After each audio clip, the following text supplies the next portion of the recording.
I've been focused a great deal on machine knitting videos lately, but I also love loom knitting, and I have something really interesting to share with you today. This loom has 20 pegs down each side.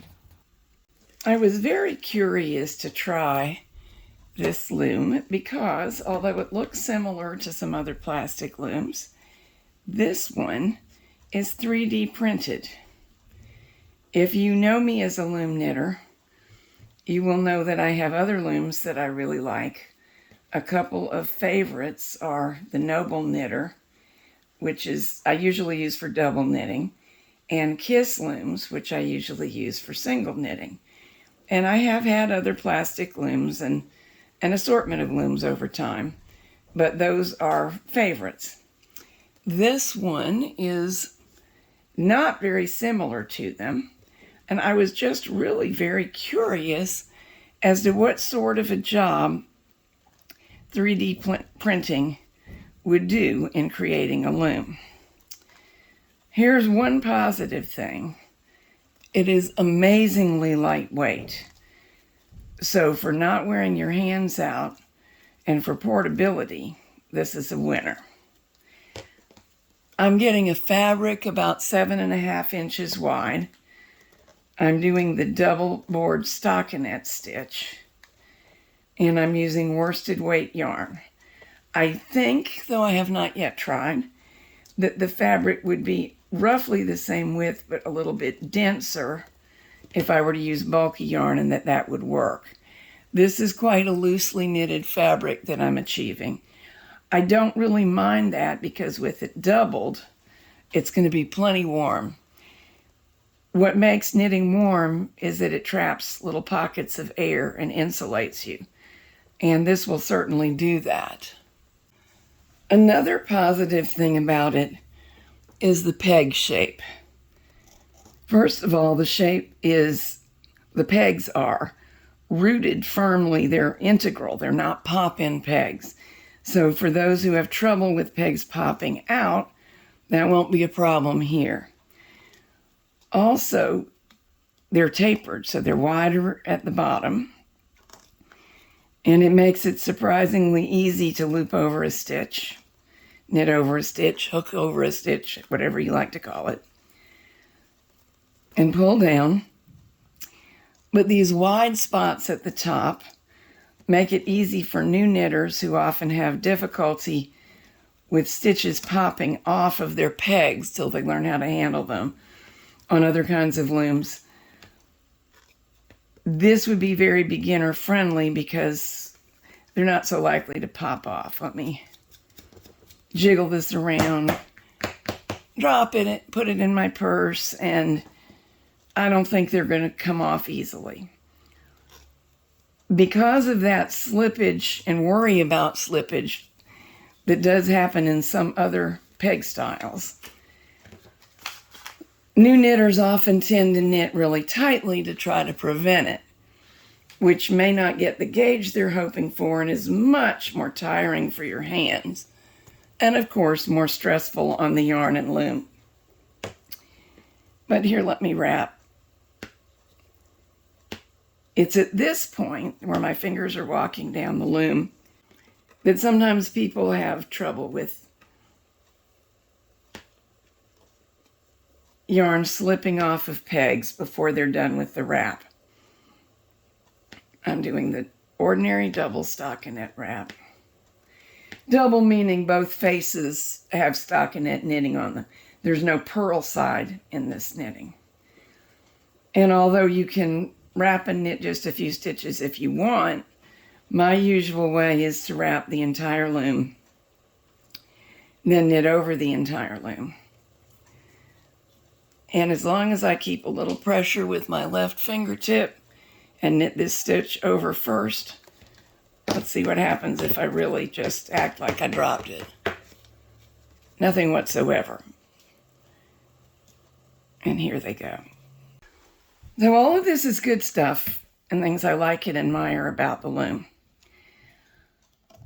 It's going to produce a fabric that will be a nice width for a scarf, 7.5 inches. And if I preferred a narrower scarf, I could simply use a few less pegs. No problem there. What I'm actually knitting is a hat, which I'll show you later on. And it can do a good job of that too. I'll do another video where we have a look at single stockinette, the normal knit stitch that does have a purl side, and see how the loom performs doing that. I did have some concerns about this when it first arrived, and that is that there was some roughness to the pegs. I'm going to try to zoom in and let you see. I've gotten rid of most of it, but you can see little bits, possibly. And also, you can see where the plastic was deposited in the printing process, which is totally fine and necessary. But they appear to be imperfections. And at first, I thought they might be weak spots. So far, I see no evidence that that's true. It may be a purely cosmetic issue, and if so, I have no problems with that. Which of us is cosmetically perfect, huh? Now, about that roughness. It's funny, but one side, I can tell, yeah. This side hardly had any plastic burrs. This side had many more. I don't know a whole lot about the 3D printing process, but my imaginings say that it's something to do with that. I used a trick that I have used for years on plastics that arrived with slight imperfections that I wasn't pleased with, an emery board. It rarely does any harm, and as you twist and turn this or anything that you want to clean up, so the light hits it, you can see the little plastic burrs and take them off.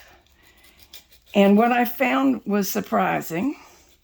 Wasn't surprised that it's easy to do and that it worked, because I've done it so many times with so many different tools.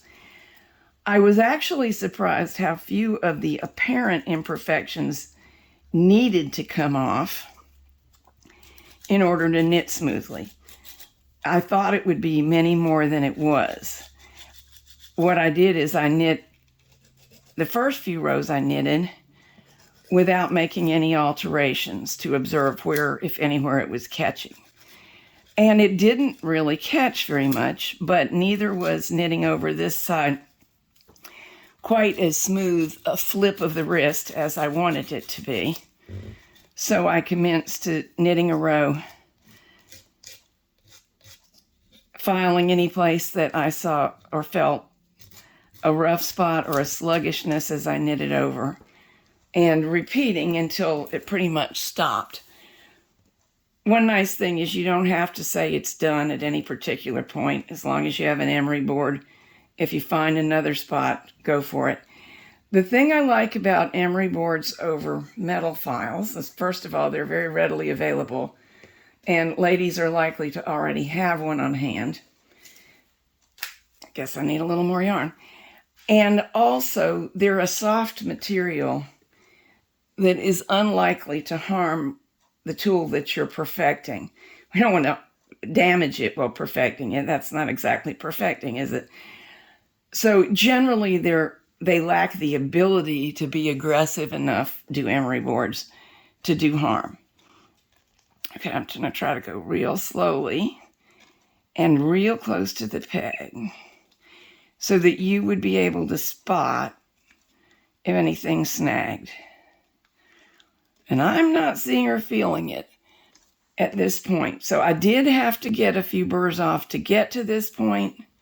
And right there, as I hugged up close, it did. It hasn't been happening to me in general. And I think the reason is that my normal motion is a little bit roomier. I'm clearing the peg, which you can afford to do with this design. Oh, and by the way, people normally admire my loom hook, which I enjoy because I admire it greatly myself. And we made this, my husband and I, and made a video showing how you can do it. It's called Do It Yourself Loom hook or loom tool from a pen and a nail. This was a fancy schmancy rosewood pen, although it did not write very well, and a finishing nail that we bent and filed to perfection, that time using a real file, a metal file. And I have used it now, gosh, it must be 10 years. I really love it because doing it that way, you can choose the pen that fits your hand, and it doesn't have to be one this nice. And choose the exact degree of the bend and where the bend comes. And choose how pointy the nail remains. It takes less than an hour, and it makes the best loom tool. I have some cheapies too. They're great for carrying on the road because I wouldn't like to lose this one. But this one's awfully nice. So, bottom line, do I recommend it? Yeah, I do.